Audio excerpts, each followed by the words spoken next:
Oh, it's so nice. I love it. I love it. I love it. Are you seeing this?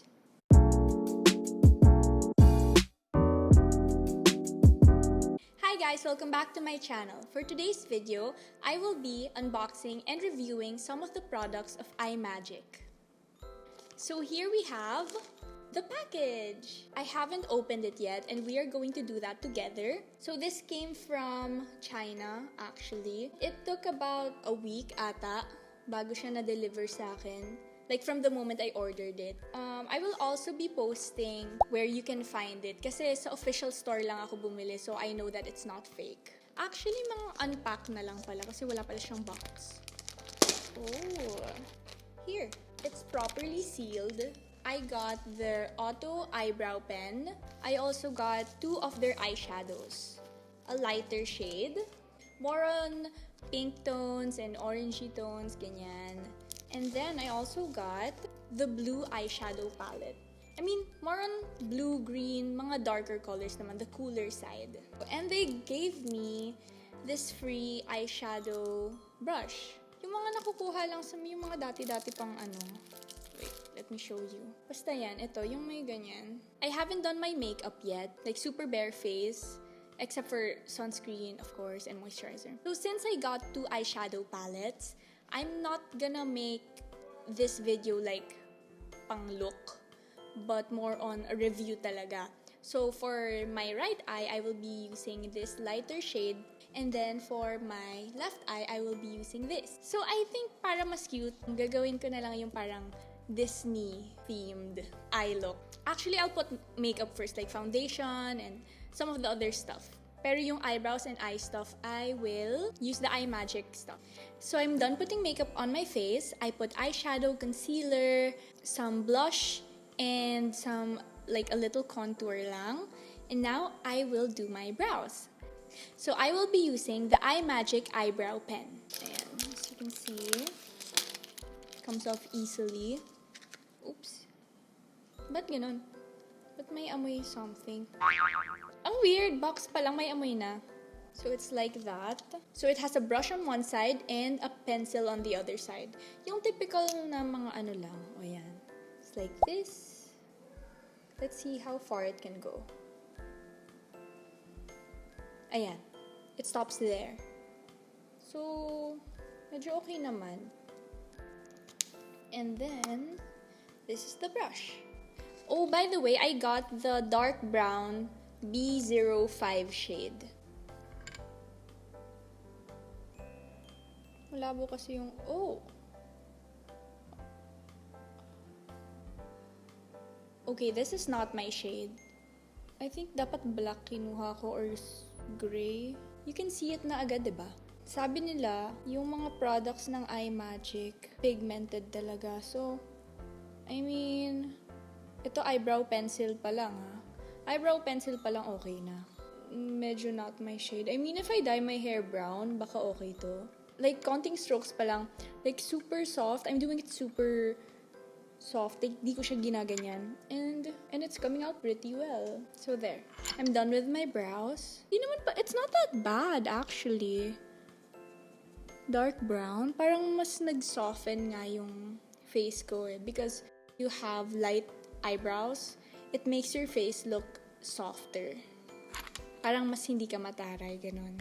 So now I'm gonna move on to their eyeshadows. May tape siya sa sides. Oh, it's not sliding out. Ayan. Ooh. I don't know if it's gonna focus, but I'll just zoom it in. So this is what you get. Yung smell. Wala namang masyadong smell. Parang it smells like ano lang, karton, ganyan. I'll start off with Beach. Fallout, not so much. Good. I'm gonna put Warm.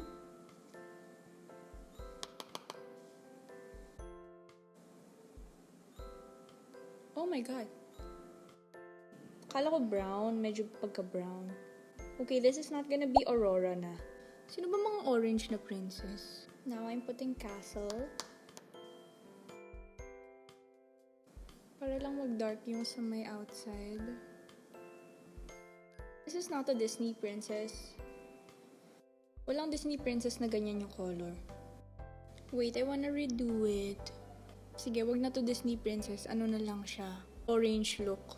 Brown, ganyan. Bride and Blessed. Let's see.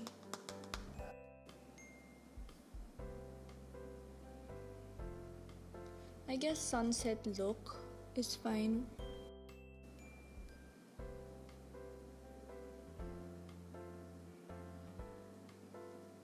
The glitter shade.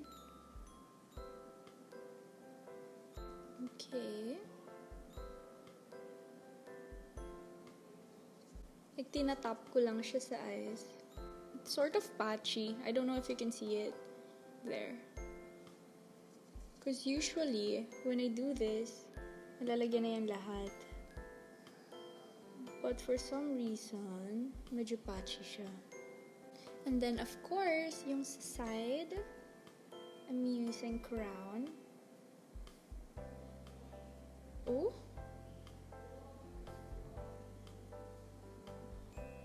Okay.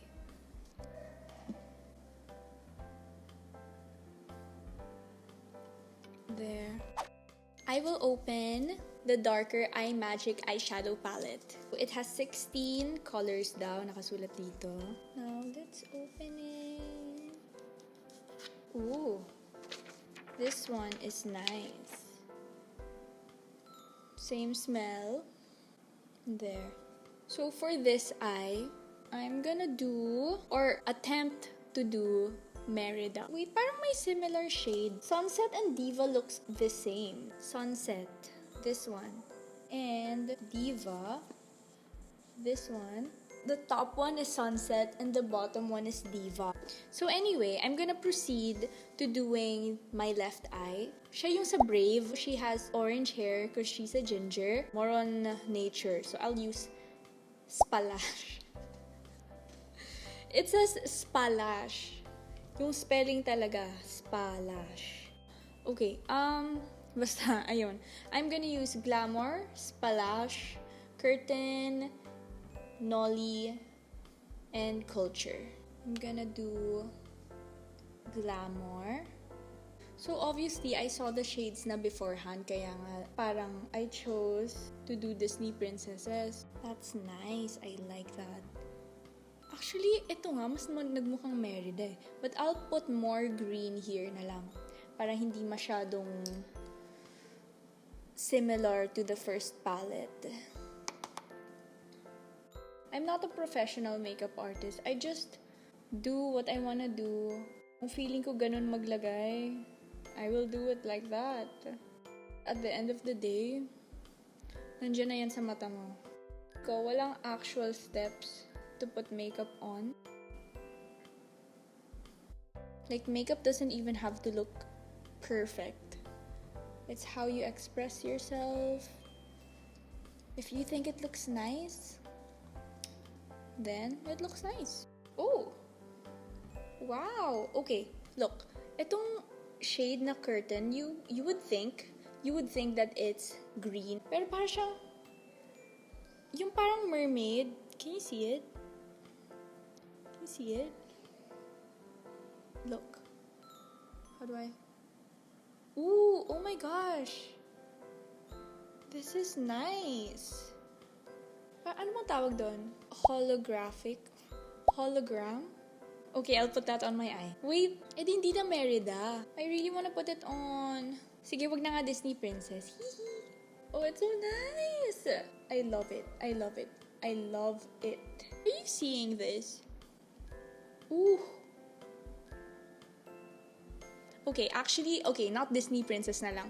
Ngayon, tinitingnan ko siya para siyang fire and ice.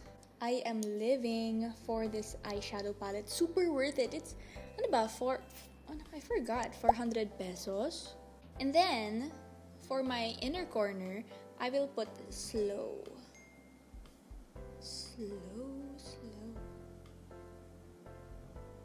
Ew. Wait, I'll remove it. Ang pangit, I don't like. Intense naman.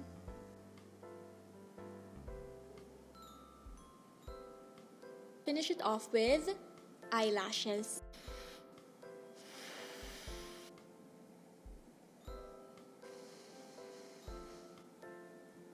So for my lips, I will be using the Maybelline Superstay Matte Lipstick in the shade of Amazonian. Ito super like ko talaga kasi it smells like vanilla.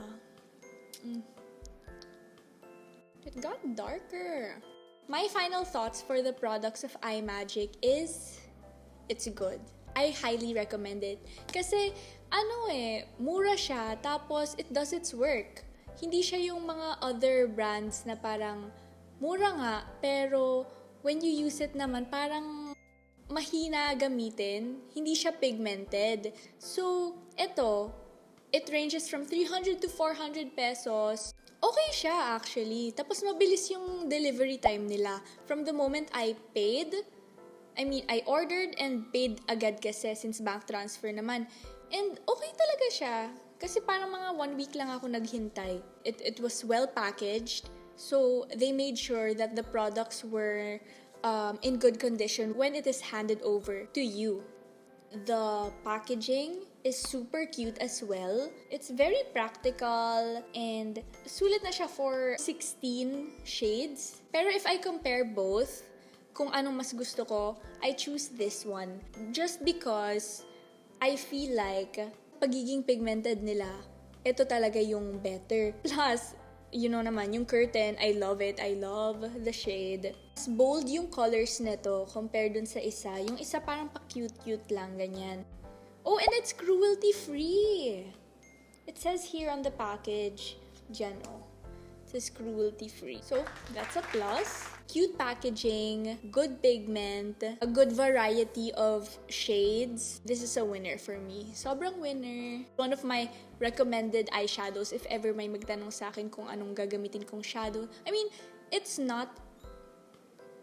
I know it's not locally made. It's made from China. But, product-wise, if we just talk about the product and not where it came from, okay talaga siya.